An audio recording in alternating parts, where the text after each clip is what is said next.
یہ جو شیخ صاحب نے کہا نا کہ عامی اہل حدیث عالم سے مسئلہ پوچھتا ہے، وہ مقلد نہیں ہے. اسی پر میں کہہ رہا تھا کہ وہ مقلد ہے. اس کا جواب میں آپ کو دیتا ہوں کیسے مقلد ہے. اور ایک حنفی جو ہے وہ اپنے عالم سے مسئلہ پوچھتا ہے لیکن وہ مقلد رہتا ہے امام ابو حنیفہ کا. اس میں زید بھائی، ٹھیک ہے جی میں اس کا جواب دیتا ہوں. دو چیزیں ہیں اس میں. سب سے ٹھیک ہے، پہلے جو تو بات جب ہو رہی تھی آپ نے وہ پوری سن لی ہے، اب وہاں سے آگے کی بات چل رہی ہے. ہاں جی بتائیے. جی بھائی جی صاحب اس کے کہہ آگے رہے ہیں اس کے آگے سے بات کر رہا ہوں. بھائی صاحب کہہ رہے ہیں کہ اہل حدیث اگر اپنے علماء سے مسئلہ پوچھتا ہے مقلد ہے، اور حنفی عامی اپنے مفتیوں سے مسئلہ پوچھتا ہے مقلد نہیں ہے، ان کا مقلد نہیں. اس سے بڑا ظلم کیا ہوگا؟ ذرا اس کو پروف کرو، ہمیں سمجھاؤ بھائی.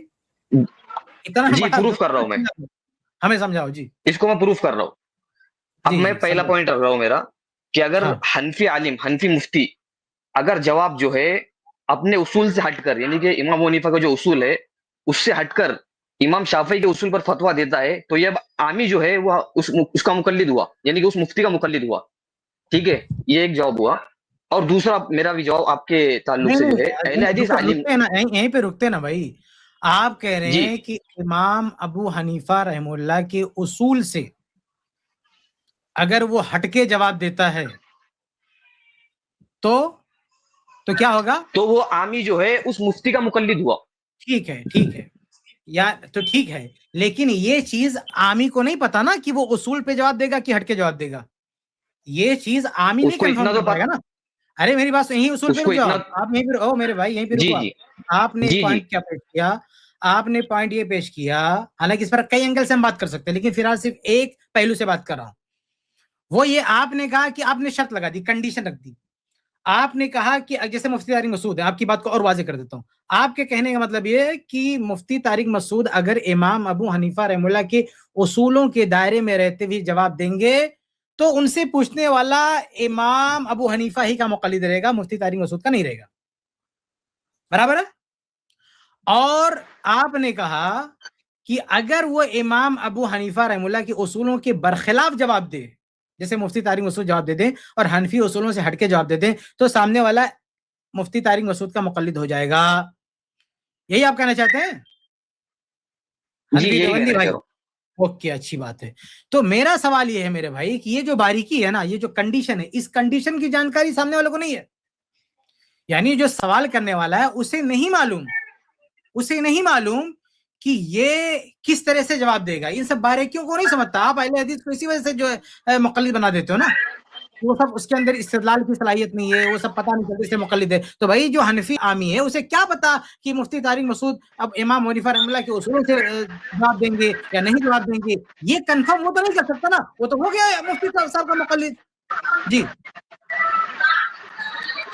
کیسے نہیں کنفرم کر سکتا؟ اس کو خود معلوم ہے کہ مفتی طارق مسعود یہ خود حنفی ہے. اگر کوئی شافعی عالم ہوگا، شافعی مفتی ہوگا، تو اس کو تو پتا ہوگا یہ شافعی مفتی ہے. اتنا تو پتا ہوگا نا اس کو. کہ یہ بھی نہیں پتا کہ اہل حدیث عالم کو کیسے پتا چلے گا کہ وہ اہل حدیث عالم سے مسئلہ پوچھتا ہے؟ وہ تھوڑی حنفی سے مسئلہ پوچھیں گا. ترک گئے دو بات. تو ایسے اہل حدیث عامی کو بھی پتا ہے کہ ہمارا عالم مقلد نہیں ہے، وہ تو قرآن حدیث سے بتائے گا، صحابہ کرام کے میں فہم سے بتائے گا. آپ رکو آپ نے جو دلیل دیا نا، اسی دلیل سے اہل حدیث مقلد ثابت نہیں ہوتا. آپ نے کہا کہ مفتی طارق ہوتا مسعود ہے. چاہے جیسے ایک منٹ رکو میری بات سنو. آپ نے کہا کہ مفتی طارق مسعود چاہے جیسے جواب دے، لیکن اس کو تو معلوم ہے نا کہ بندہ حنفی ہے. تو حنفی ہے تو بائی ڈیفالٹ کہاں سے دے گا؟ وہیں سے جواب دے گا. تو بھائی اہل حدیث کو معلوم ہے نا کہ میرا عالم اہل حدیث ہے، وہ تو بائی ڈیفالٹ قرآن و حدیث سے جواب دے گا، کسی کی تقلید نہیں کرے گا. تو پھر وہ مقلد کیسے ہو گیا؟ جی صاحب شیخ یہاں پر آپ نے ایک چیز چھوڑ دی. کیا اہل چھوڑ دیں؟ حدیث جو ہے جیسے قرآن اور حدیث سے مسئلہ دیں گا، آپ نے کہا جواب دیں گا قرآن اور حدیث سے، اسی طرح سے یہ جو حنفی عالم ہے وہ بھی قرآن اور حدیث سے جواب دیں گا، لیکن فہم امام ابو حنیفہ کا ہوں گے، اصول امام ابو حنیفہ کے ہوں گے. دونوں میں ایک چیز کامن ہے شیخ. قرآن اور حدیث یہ دونوں میں ایک چیز کامن ہے. چاروں مسلک کے ماننے والوں کے پاس، چاروں اماموں کے پاس قرآن اور حدیث ہے، وہ ادھر سے ہی جواب دیں گے. جس طرح سے اہل حدیث عالم کے پاس قرآن حدیث سے، لیکن فہم یہاں پر اہل حدیث اپنے اجتہاد سے دے رہا ہے جواب. اس کے لیے اہل حدیث عامی جو ہے مقلد ہوا اس کا. ٹھیک ہے.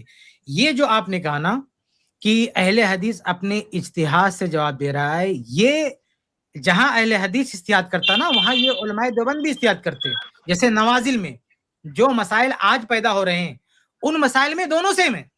یعنی اہل حدیث بھی اجتہاد کرتا ہے اور یہ علماء دیوبند بھی اجتہاد کرتے ہیں، یہ لوگ بھی اجتہاد کرتے ہیں. اور بہت سارے مسائل میں اہل حدیث اجتہاد کہاں کرتا ہے؟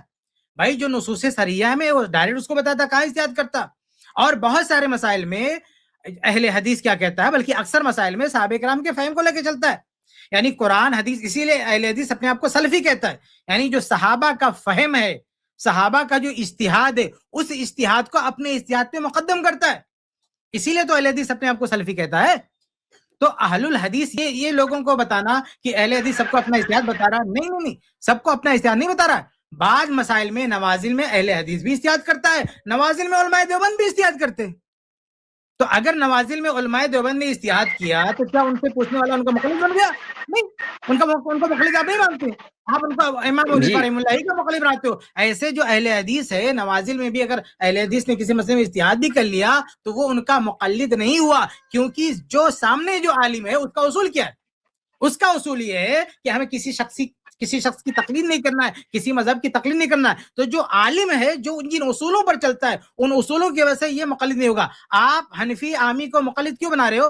کہہ رہے ہو کہ بھلے اجتہاد کر لے، لیکن وہ امام حنیفہ کے اصولوں میں رہ کے اجتہاد کرتا ہے، اس لیے وہ مقلد امام حنیفہ ہی کرا ہوگا. تو ایسے اہل حدیث بھلے اجتہاد کر لے، لیکن قرآن حدیث کے اصولوں ہی سے اجتہاد کرتا ہے، اس لیے وہ اس اصول کو دیکھتے ہوئے اس کا مقلد نہیں ہوگا. جی شیخ صاحب، آپ نے کہا نئے مسائل کے اندر جو ہے عامی حنفی جو ہے وہ مفتی سے مسئلہ پوچھتا ہے تو مفتی اجتہاد کرتا ہے، بے شک اجتہاد کرتا ہے، لیکن وہ اجتہاد جو ہے کہاں سے کرے گا؟ وہ امام شافعی کے اصولوں سے کرے گا، امام حنیفہ کے اصولوں سے کرے گا؟ امام یہاں پر حنیفہ یہ پوائنٹ کی بات ہے. کرے گا، کہیں کی اصولوں سے ہٹے گا تو بھی. پھر مقلد ہوا امام حنیفہ کا، مقلد تو امام حنیفہ کا ہوا نا. وہ اگر وہ مفتی جو ہے بس امام شافعی کے اصول سے جواب دے رہا ہے. بس رک جائیے میرے بھائی. ایسے میں نے اس کا جواب دے دیا، آپ کو سمجھ میں نہیں آیا. میں نے جواب دے دیا کہ اہل حدیث بھی جب اجتہاد کرے گا تو قرآن و حدیث کے اصولوں میں اجتہاد کرے گا، یعنی کسی شخص کے بنائے ہوئے اصول سے اجتہاد نہیں کرے گا. جیسے آپ نے کہا کہ امام ابو حنیفہ رحمہ اللہ کے اصولوں سے وہ اجتہاد کرے گا، اہل حدیث کا یہ منہج نہیں ہے. اہل حدیث قرآن و حدیث سے جو مستنبط اصول ہیں انہی کی روشنی میں اجتہاد کرے گا. وہ اجتہاد اصول کسی نے بھی آگے چل کے فالو کیا ہو. تو اہل حدیث اگر آپ کہتے ہیں کہ حنفی چونکہ امام ابو حنیفہ رحمہ اللہ کے اصولوں کی رعایت کرتا ہے، یعنی نوازل میں بھی اجتہاد کرتے ہوئے امام ابو حنیفہ کی اصولوں کی رعایت بنائے ہوئی ہے، اس لیے وہ مقلد ہے امام صاحب کا، گرچہ اجتہاد آج کا کوئی بندہ کر رہا ہے. تو ایسے اہل حدیث کے بارے میں بھی کہو نا کہ اہل حدیث کا جو عالم ہے اگر وہ نوازل میں اجتہاد کر رہا ہے تو نوازل میں اجتہاد میں بھی وہ کسی شخص کے اصول کو لے کے نہیں چلا کہ آپ اس کو مقلد بنا دو. وہ شخص جو ہے قرآن و حدیث کے بتائے ہوئے اصولوں کو لے کے چلتا ہے، اس لیے اس سے پوچھنے والا بھی مقلد نہیں ہے. جی تو وہ اصول کیا ہے؟ تھوڑا سا مختصر میں آپ بتا دو مجھے، جس اصول کے بنیاد پر ایک اہل حدیث عالم جو ہے جواب دے رہا، وہ اصول بتائیے آپ مجھے. آپ بتائیے کہ یہ حنفی جو جواب دیتا نوازل میں کون سے اصول ہے؟ نوازل میں اجتہاد کرتا کون سے؟ امام حنیفہ نے اصول لکھ کے گئے، کون سے اصول ہے؟ یہ بات بھی چاروں مجتہد کے پاس. یہ جو آپ نے کہا کہ امام ابو حنیفہ رحمہ اللہ کے بتائے ہوئے اصولوں کی روشنی میں اجتہاد کرتا ہے، یہ بات بھی اپنی جگہ پر صحیح نہیں ہے. وہ تو میں نے ایسے جو ہے آپ کی بات جو میں نے اگنور کیا. ان کے بہت سارے اصول خود کے جو نوازل ہے نا، اس میں کوئی اصول نہیں ملتا. یہ باقاعدہ جیسے اہل حدیث اجتہاد کرتا ہے ایسے بھی اجتہاد کرتے ہیں، یعنی قرآن یعنی وہ تو دوسری فقہ میں بھی چلے جاتے ہیں بھائی. صحابہ یہ کہہ رہا ہوں آپ کو، اصول جو ہے چاروں مجتہدین کے پاس اصول ہے، اسی لیے تو مجتہد ہے، اسی لیے تو ان کے ماننے والے جو ہے نسبت ان کی طرف کرتے. چاروں کے پاس اصول ہے، اگر اصول نہیں رہیں گے تو پھر وہ تھوڑی مقلد ہوں گے. اس کا اصول ہے جب تو مقلد ہے نا. او بھائی سنو، چاروں کے پاس اصول ہیں، صحابہ کے پاس اصول نہیں تھے؟ اجتہاد کے اصول صحابہ کے پاس نہیں تھے؟ اصول اجتہاد صحابہ کے پاس نہیں تھے؟ امام ابو حنیفہ رحمہ اللہ سے پہلے اصول اجتہاد تھے کہ نہیں تھے؟ بالکل اسی طرح سے جس طرح سے صحیح اور ضعیف جو ہے حدیثیں بعد میں آئی، اس صحابہ کے دور میں نہیں تھی. ہاں صحابہ کے دور میں نہیں تھی یہ جو اجتہاد، بس اب آپ پوچھو. صحابہ کے دور میں نہیں تھی، صحابہ کے دور میں تھی لیکن اس پہ حکم نہیں تھا، لیکن اس پر حکم نہیں تھا، صحیح ضعیف کا حکم نہیں تھا اس کے اوپر. صحابہ کے دور میں حدیث تھی لیکن اس پر صحیح اور ضعیف کا حکم نہیں تھا. صحیح اور ضعیف کا حکم تو بعد میں آیا، 250 سال کے بعد میں آیا. جیسے جیسے اس کے اندر روایت کے اندر راوی بڑھتے چلے گئے، چین بڑھتے چلے گئے، تب جا کے اس کو محدث نے حکم لگایا. اللہ کے نبی صلی اللہ علیہ وسلم نے اپنے دور ہی میں کہہ دیا، کیا کہہ دیا؟ فَعَلَيْكُمْ بِمَا عَرَفْتُم مِّن